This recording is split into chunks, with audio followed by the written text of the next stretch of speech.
আসসালামু আলাইকুম দর্শক, আপনারা দেখতে পাচ্ছেন এগুলি হচ্ছে বাদাম গাছ। বাদাম একটি গুরুত্বপূর্ণ তৈলবীজ ফসল, যা খাদ্য ও তেল উৎপাদনের জন্য ব্যবহৃত হয়। বাদাম গরম ও শুষ্ক আবহাওয়ায় ভালো জন্মে। বেলে দোআঁশ ও দোআঁশ মাটি বাদাম চাষের জন্য উপযুক্ত। বাদামের দুইটি জাত রয়েছে, দেশীয় জাত ও বিদেশি জাত।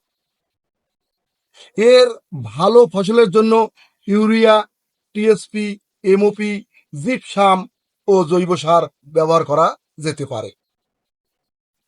এই যে দেখতে পাচ্ছেন, এর পাতা কিন্তু সবুজ, তবে এর পাতা যখন হলুদ হয়ে যাবে এবং শুটি শক্ত হয়ে গেলে ফসল সংগ্রহ করতে হবে।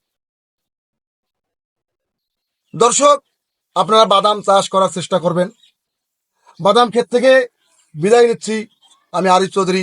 ভালো থাকবেন, সুস্থ থাকবেন। আল্লাহ হাফেজ।